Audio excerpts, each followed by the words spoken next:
Good evening, ladies and gentlemen, and welcome to What's Up With That, the show that brings you interesting people, places, cultures, and subcultures here in the South Bay, the San Francisco Bay Area, the state of California, and beyond. And tonight, what's up with Miss Rodeo USA? What is Miss Rodeo USA? And what's up with rodeo in general? What kind of skills do you have to have? Well, let me tell you something. The first time I ever saw a rodeo, and because I'm from an island, we didn't generally have rodeos coming to an island, I thought to myself, wow, now why would somebody want to compete in a rodeo? You know, you're on the back of a bull, you're falling off, you know, it must hurt, and then, just to add injury to insult, that bull comes back and kicks you in the butt. Slam! Not the most glamorous sport, right? And I'm a pain wimp, so I was like, I'd be out of there. Well, tonight we have a little different spin on it. We have a contestant from Miss Rodeo USA adding a little glamour to this sport. And we have two rodeo enthusiasts who are going to explain to us really what it's like to be a woman competing in the rodeo. So please welcome to our show, we have Danielle Williams. Hi. How you doing? She is Miss Hesperian Rodeo USA, and she also was a runner-up in the 2010 pageant. Congratulations, by the way. Thank you. What's up? We have Cassie Thelemis.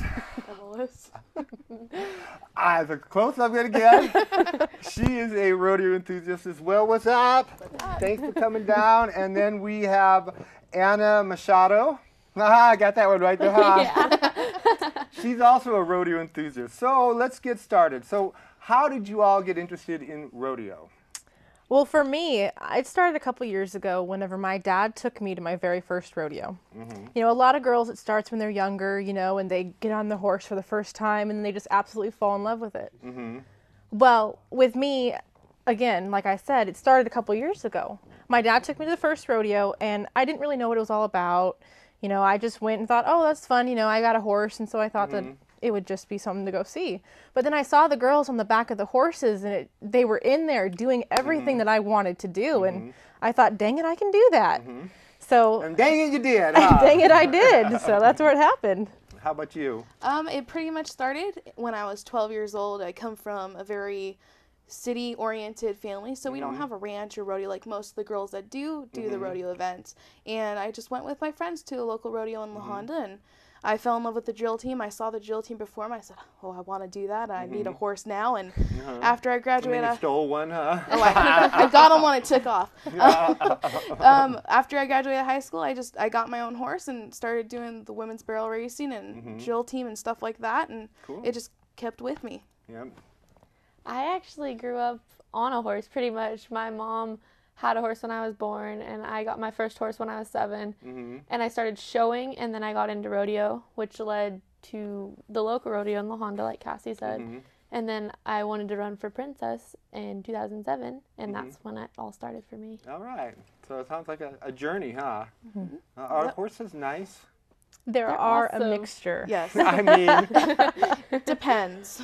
I mean, I just always think it's one of those animals where you're just not quite sure what to do. My grandpa raises them too, and I'm like, That's a good way to approach a horse at first, though, because you don't know them, and some of them can kick your butt, like that bull was saying, and then some of them can be really sweet. Yeah. So, how did you get interested in Miss Rodeo? Well, it started at the rodeo, and I started running for different pageants. I've actually ran for about 10 different pageants, come first runner-up in quite a few of them, and won Hesperia in 2009. And from there, I decided that I wanted to take that title, and for the first time of any of the past queens for Hesperia, I took it to USA in Oklahoma City. Wow. Yeah. Yeah, Oklahoma City is probably a big rodeo town, huh? It is. So it is. For 1 minute, give me the stages of this competition. So what happens? What do you have to do to become Miss Rodeo? For USA, you take a title. So I took the Hesperia title, and you have 2 speeches. You have one that's based on your state, your stock contract, or your rodeo. And then you have another speech that's a platform speech. So for mine, it was it was the Good Samaritan. So, you know, you Okay. do good deeds and things of that Right. nature. It always works. Absolutely. Absolutely. You got to play that side, 'cause that's the best side to play. Absolutely. Well, and with being a rodeo queen, you know, that's what you do. Yeah. You know, you are a Good Samaritan. Right. You're the rodeo version of a Good Yeah. Samaritan. Miss America's, you know, yeah. She wouldn't pull it off being not a good Samaritan. Not quite. Not quite. It's a different breed. Yeah. So, okay, so then do you have to do something? Do you have to like... Yeah, we actually ride a horse that we've never seen in our entire life. We get to see it warm up. Oh, man. We get to see it warm up for about 5 minutes, and then you hop. There were a couple of I crazy bet. like that. But you hop on it and you do a pattern that you've never done before, which Oh, includes goodness stopping and gracious. spinning and doing all kinds of different maneuvers on horseback. And then we have personal interviews, we have the modeling portions, we have a written test, overall poise, personality, appearances. It's a lot of work. You have to do like runway or something like that? Kind of. We actually had a fountain, and if you spun too much, you fell into the water. So that was that's nice. that was kind of interesting, trying to make sure to stay on the path and That's not when the biggest crowd showed up, right? absolutely to see how many girls fell in. Yeah, really. It's like taking bets there. Yeah. Okay, so where is the Miss Rodeo competition generally? Is it held in a different city each year? Or is it always in Oklahoma City? No, it's actually held in conjunction with the IFR, which is the International Finals Rodeo, for the IPRA, which is the International Pro Rodeo Cowboys Association. Okay, so so there's something going on with the Cowboys at the same time? It's the national finals, yeah. And so Okay. all of the different Cowboys that have ran with the IPRA for that year, they come to their finals at IFR, and that's held in Oklahoma City. So what do you think of Cowboys? It's okay, so Yes. each state picks a competitor, or you win the state then, and then you go on, or? At USA, it was a city title, so you could take any city title and Okay. take it to USA and run for that. All right. So like how many people from California compete? Every year's different. This year, I think there's one girl going, and that's going to be held in January. Last year, there was two. There was myself, and then there was one from Clovis. Okay. So, well, I mean, that sounds like pretty good chances for somebody. Come on, man. That's good odds. Yeah. Okay, so quickly, like what are some of the duties of Miss Rodeo USA? Well, if you win, you have different sponsors that sponsor the pageant itself and the rodeo. And you go and do a lot of different sponsor appearances. You go to schools and talk about your platform. And you just, anything and everything, you go to any rodeos that they want to. You go to Canada, you go to everywhere. Sounds like fun. Yeah. All right, well, we've been talking a lot about this pageant. Let's look at some images of this pageant. Miss Rodeo USA.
Hi, we're back here with a contestant from Miss Rodeo USA and two big rodeo enthusiasts.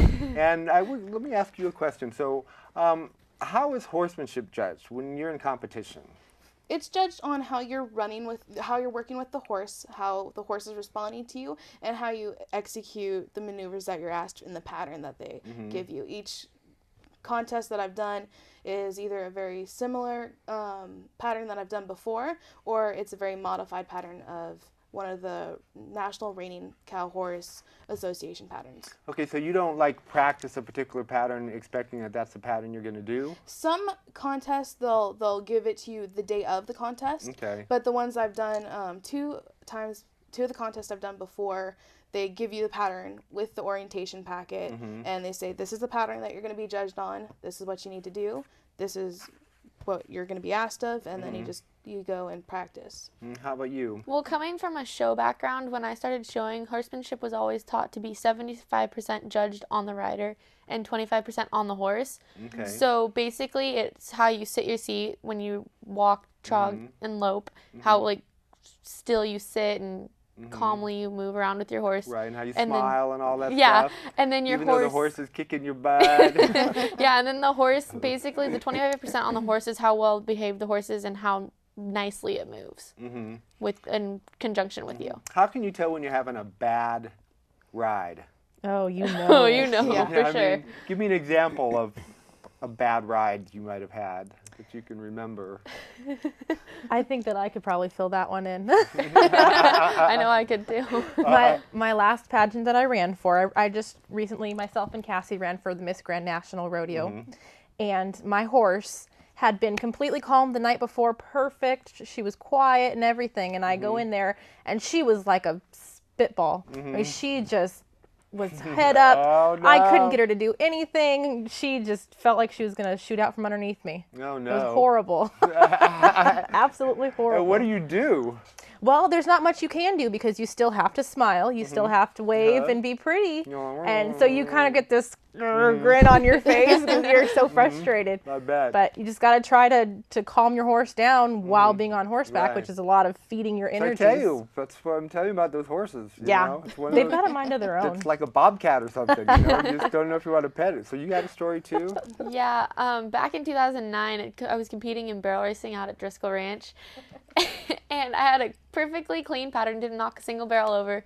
I was running to go back through the timers, and something happened, and I lost one of my stirrups and fell off. Oh, okay. In the rodeo performance, and my horse kept running, and I just laid there for a second.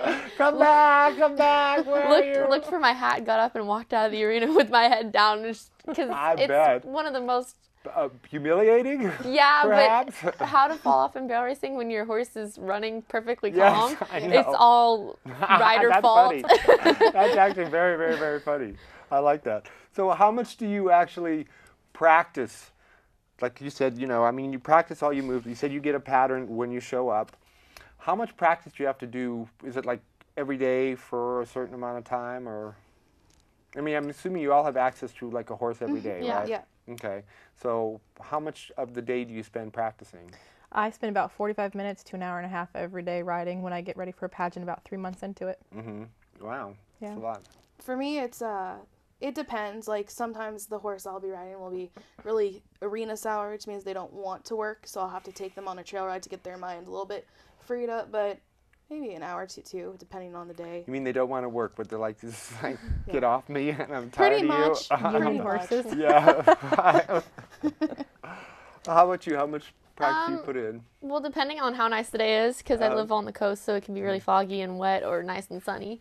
I'll spend an hour to 3 hours riding, whether it's actually practicing or just out riding, spending time with my horse, just creating more of a bond than we already Yeah. have. And it's really about, for me and my horse, it's about a bond when we go out and compete, because he listens to me and I know how he works. So it's kind of like the derbies, like the Kentucky Derby or something, with the jockey and his horse, you know, or her horse. You or build a whatever. bond. Yeah. Yeah. Because it's such a loving animal, huh? Yeah. I guess they can be. I'm sorry. Okay, so what are the different areas in the rodeo that women compete in? Primarily, it's just the barrel racing right now. They do have associations for women that you can do bull riding and you can do roping and things of that nature. So all of the 5 generic events of rodeo, they do have for women. So it's coming up, right? Absolutely. So are you facing problems, or is there a stereotype there? Are they stereotyping women and men, saying that, you know? For the longest time, when you think of a cowboy, you think of Like I was saying, a cowboy. yeah, right. You know, you think of something that doesn't have anything to do with, you know, having a girl underneath that hat. And, you know, now we're really trying to show that women are just as good as men. It doesn't matter who you are. Right. So it's definitely coming up, slowly but surely. So they do have women that ride bulls? Absolutely. Yes. Really? Absolutely. What's that like? Have you ever ridden a bull? Not a bowl. I No, rode a but I very, want very to. small one. Want to? I want to. I was probably 16. One day I went up to my mom. I was like, Mom, what would you think if I wanted to ride a bull? She said, when you're 18, I don't care. And my dad was like, go for it. He was going to sign me up for lessons. And my mom said, absolutely not. She was scared I would get hurt. And that's the whole fun part, getting hurt. So I think about, I mean, you just brought up something, because you think about, okay, rodeo culture. I mean, I want to just talk a little about rodeo culture and like rodeo mentality. You know, when you see it in movies and the media and stuff, it always shows these real macho cowboys. There's always this big competition, you know, thing. They're glaring at each other, and you know, I mean, there's been a lot of movies about that. How true are these media images that we see? I'd say it's kind of half and half. I mean, there are the people that don't get along exactly, that are competing because they're all competing for a purse and the money and the buckle and all that, and they're all hoping for the best because they're putting their heart and their life out on the line right there. But a lot of it's family, you know. A lot of it is very family oriented. Everyone has friends, you know. People travel together for financial reasons along with friendship. So it's very competition oriented as well as just friendly, you know. For example, Luke Branquinho, he's a multi-world champion in the steer wrestling, and he's out there before his runs every time, you know, getting the cow in the chute where it needs to be, you know, making sure the cowboy, the cowboy has everything lined up, you know, and he doesn't have to do that being a world champion, but he still takes his time to be that friend to that person. So. Well, that's cool. I mean, because I always see, again, I'm going back to the media, and this is, I'm just throwing these out at you because it's interesting. You know, you have the rodeo, and then they're in a bar and they fight. There very much are those. Bull riders, especially for some reason, tend to be a little more macho, even though they're kind of smaller usually. Yeah, that's the funny thing with my cousin's husband. It's like, she's taller than him. Yeah. I'm like, how can you be riding a bull? What are you talking about riding a bull? That bull's going to throw you through the wall or something. Yeah, but they think they've got big egos or whatever big they have in their head. All right. Okay, so we're going to look at some more images here of some of these girls in action, and you'll get a little better idea of what we're talking about here as we talk about the rodeo and Miss Rodeo USA. So stay tuned.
All right, we're back here with What's Up With That. We're talking about Miss Rodeo USA and two women who are also big rodeo enthusiasts and compete as well. And so I want to talk a little bit about the actual competition. Okay, so you take me through the steps. You show up, okay, and what happens then? You show up. Depending on what happens first, if you have your horsemanship first, you get your horse ready. You take your hair out of the curlers, you put your hat on, you get your outfit on. You go and you warm up your horse, and then whenever they call your name, you go in and run your pattern. And then throughout the day, you'll have a speech, you'll have a personal interview where you sit down one-on-one with your judges, and they go over different questions, and then you'll have a written test usually. Same thing, you know, every competition will be differentiate. So there's always going to be the horsemanship portion because the queen's role is to be on the horse, doing her queen wave and pushing cows and being in the arena. And then there's also... And pushing what? Cows. pushing, which is you're gonna chase the cows from. You like moo cows? Yeah, like moo cows. Moo cows. You're gonna push the cows from one end of the arena to where they. You have to get. With the horse, on the horse. Although I would do that. You gotta push a cow. I would do that in a day. I wouldn't, but that's all right. I was like, wait, that just threw me. So there's that, and then sometimes there's speeches, funny. impromptu questions, written tests. Impromptu questions, like what do they ask you? Recently, they asked me what personality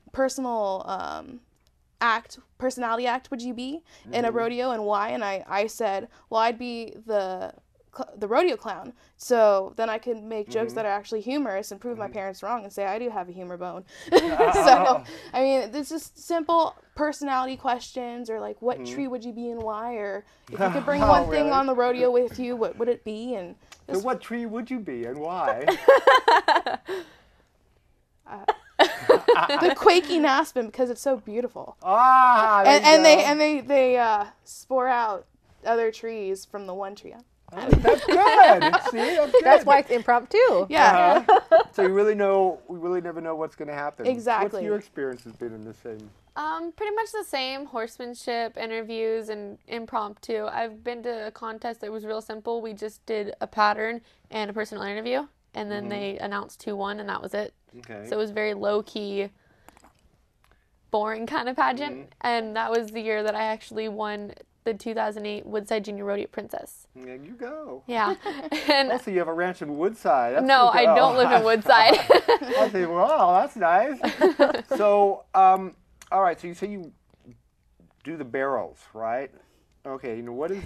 I was having this image of the guy in the circus running around. Like, now you get a horse on a barrel and you're pushing a cow. Wow, that's amazing stuff you're doing. Okay. So what's that?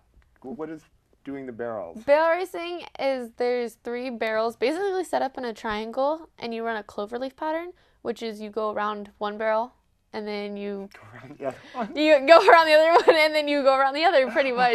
Is basically what it is, but you have to do it in a certain way. You have to go around either your left or your right, because you start at the wider end and you go to the inside, so you basically look like you're running for the end of barrel, and then you either turn right or left, and then you go around the barrel that's across from that, and then you run up to your last barrel and you run home as fast as you can. Okay, so it's timed. Yes, this barrel racing is strictly a timed event. All right. See, I'm getting it. The information's flowing now, right? Okay.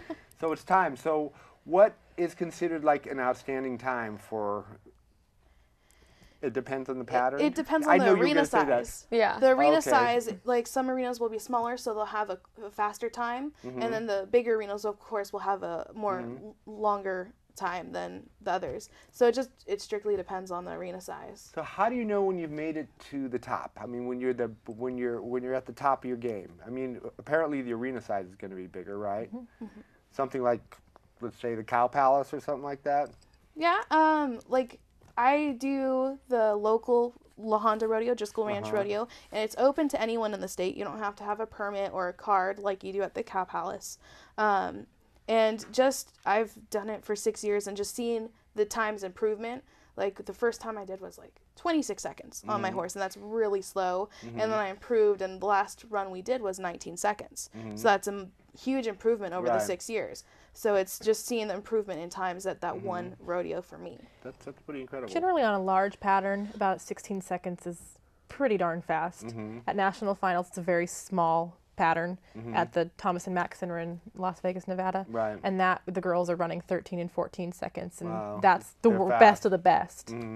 So is there someone that's at the top of their game right now, the best of the best? Actually, Sherry Servey is the world title right now. She's running for the world title in the barrel racing, and she's got a very fast horse that can easily run 13.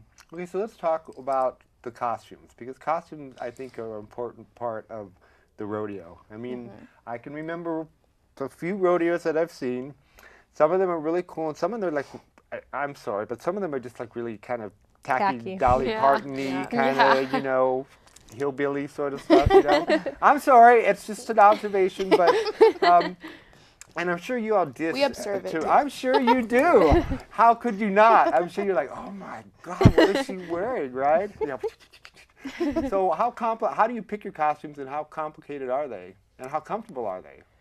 Oh, well, Comfort. some people very much so give up their comfort to fit into their dresses or to Okay. fit into whatever they're wearing. And a lot of girls have their own taste and their own flair to it. Yeah, I bet. So a lot of girls like the pretty, flashy, shiny stuff. A lot of girls like the duller stuff.